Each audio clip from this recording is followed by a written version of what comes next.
जय श्री श्याम। भक्तों, श्री कृष्ण के अनेक भक्त हुए। उन्हीं भक्तों में से एक नाम भक्त रसखान का भी आता है। 1558 ईस्वी दिल्ली में जन्मे सैयद इब्राहिम खान कृष्ण भक्ति की कविताएं लिखने के कारण कवि रसखान के नाम से प्रसिद्ध हुए। मुसलमान होते हुए भी कृष्ण भक्ति और उनके प्रेम की अविरल धारा प्रवाहित करने वाले रसखान के सवैये तो सचमुच रस के खान हैं। मानुस हों तो वही रस खाने, बसों ब्रज गोकुल गांव के ग्वारण। जौ पशु हों तो कहा बस मेरो, चरो नित नंद की धेनु मझारन। प्रस्तुत पंक्तियों में श्री रसखान जी ने मनुष्य और पशु हर जन्म में ब्रज भूमि में ही रहने की प्रार्थना की है। ऐसी क्या बात हुई जो कृष्ण की भक्ति रस में बहकर एक खान रस खान बन गया।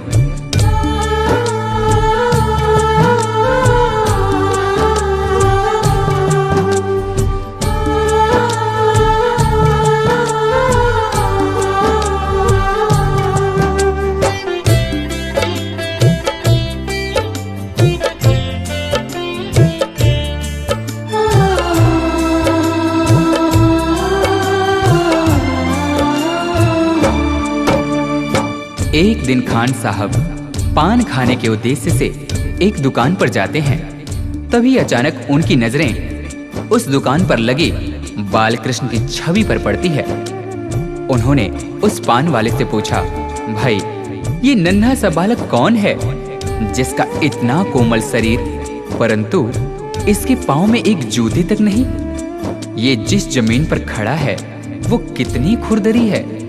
तभी पान वाले ने कहा, भाई खान साहब इसका नाम श्याम है और अगर इसके इतने ही फिक्र है तो आप ही इसके लिए जूते बना कर लाइए ना।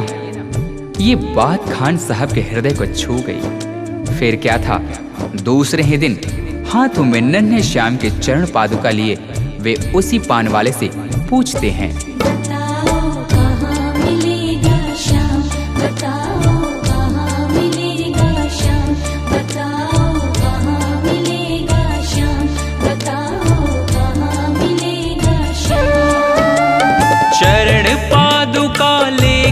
सबसे चरण पादुका लेकर सबसे पूछ रहे रस खान, बताओ कहाँ मिलेगा श्याम,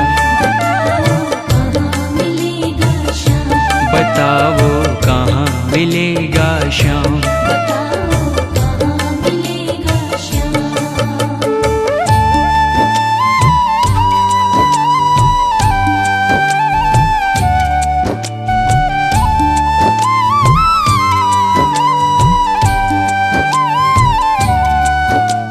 पान वाले ने देखा कि यह तो सचमुच ही चरण पादुका लेकर आ गया। उसने अपना पल्ला झाड़ते हुए कहा, देखो भाई यह नन्हा बालक यहाँ तो तुम्हें नहीं मिलेगा, शायद कहीं और मिल जाए, जाकर किसी दूसरे से पूछते क्यों नहीं। उस नन्हे श्याम की सूरत को अपने दिल में बसाए खान साहब चल पड़ते हैं और रास्ते में आने जाने वाले हर व्यक्ति से पूछते हैं, वो नन्हा सा बालक है, सांवली सी सूरत है, बाल घुंघराले उसके, पहनता मोर मुकुट है।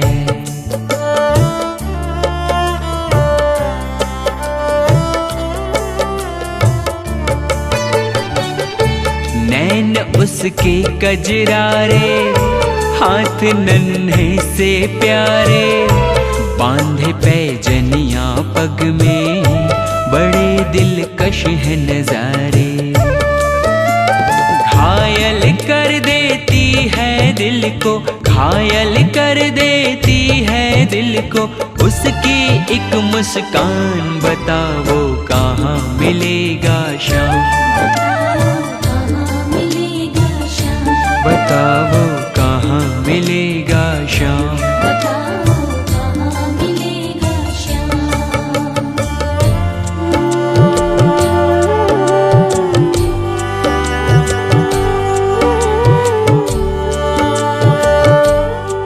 कृष्ण ने देखा कि यह भक्त मुझे नन्हे श्याम के रूप में ढूंढ रहा है, वह तो मुझे इस रूप में पहचान भी नहीं पाएगा। तभी वे एक साधारण व्यक्ति का रूप धारण कर खान जी के पास जाकर सारी बातों को सुनने के पश्चात उनसे कहते हैं, समझ में आया जिसका पता तू पूछ रहा है, वो है बांके बिहारी जिसे तू ढूंढ रहा है।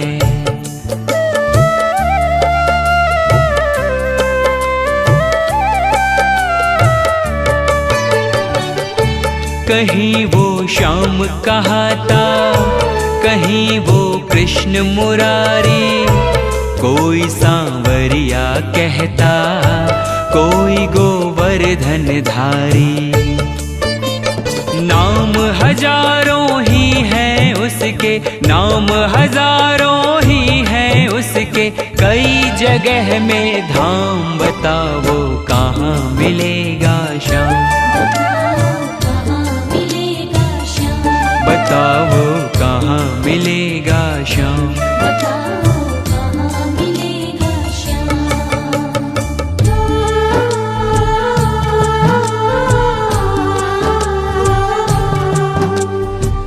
उस भले व्यक्ति ने खान जी को वृंदावन जाने को कहा। फिर क्या था, मानो मुसाफिर को मंजिल मिल गई हो। बिना खाए पिए लगातार चलते हुए खान साहब वृंदावन में कृष्ण के मंदिर तक जा पहुंचते हैं। पागलों जैसी हालत, हाथों में जूते लिए। अन्य समुदाय के होने के कारण मंदिर के पुजारियों ने उन्हें अंदर आने से मना कर दिया। नन्हे श्याम से मिलने की आस लिए खान साहब रो पड़े।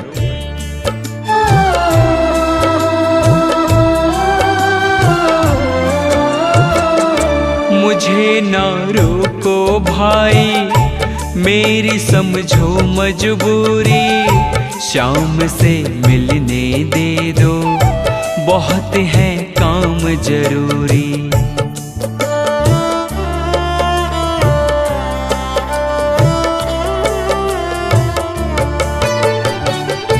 सीढ़ियों पे मंदिर के डाल कर अपना डेरा, कभी तो घर के बाहर श्याम आएगा मेरा। इंतजार करते करते ही, इंतजार करते करते ही सुबह से हो गई शाम। बताओ कहाँ मिलेगा श्याम, बताओ कहाँ मिलेगा श्याम।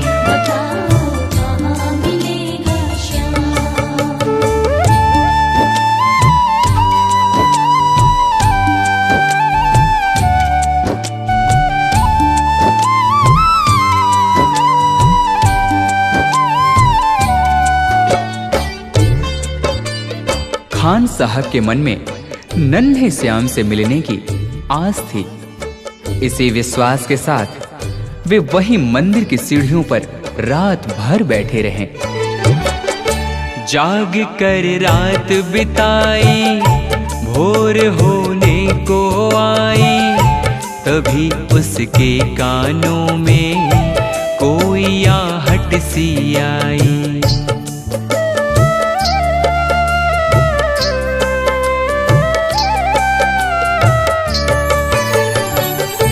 वो आगे पीछे देखे, वो देखे दाएं बाएं, वो चारों ओर ही देखे, नजर कोई ना आए। झुकी नजर तो कदमों में ही, झुकी नजर तो कदमों में ही बैठा नन्हा श्याम। बताओ कहाँ मिलेगा श्याम, बताओ कहाँ मिलेगा श्याम।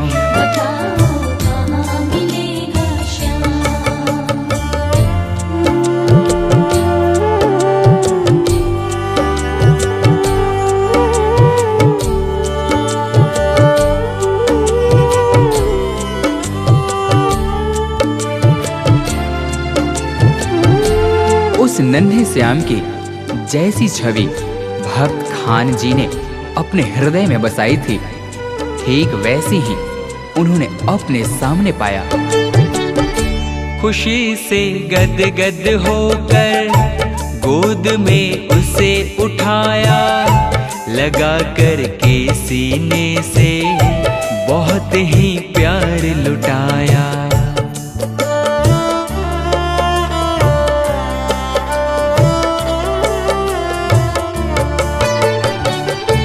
पादुका पहनाने को पाँव जैसे ही उठाया, नजारा ऐसा देखा कलेजा मुंह को आया।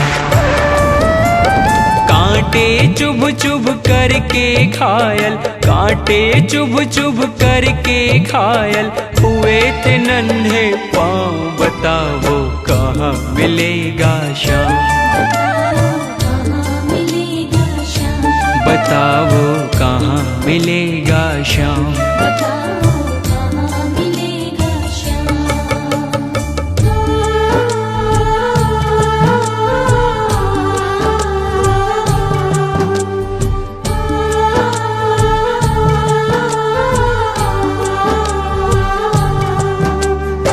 खान साहब ने श्याम के घायल पांवों को देख रो रो कर उनसे कहा,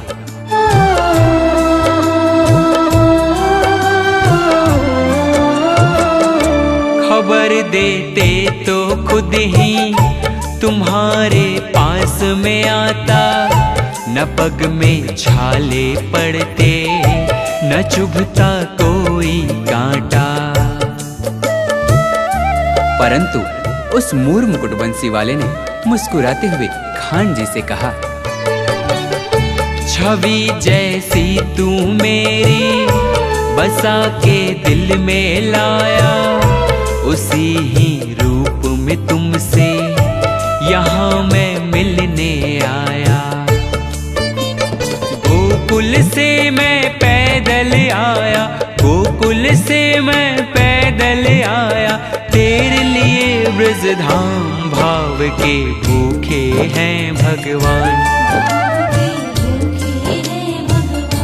भाव के भूखे हैं भगवान।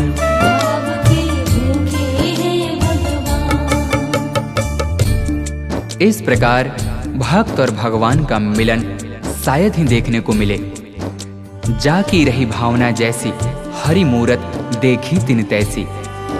कन्हैया ने कहा, हे भक्त, आपने मुझे बाल रूप में खाली पांव देखा था उन पथरीली रास्तों पर, तभी तो मैं उसी अवस्था में आपसे मिलने के लिए गोकुल से वृंदावन पैदल दौड़।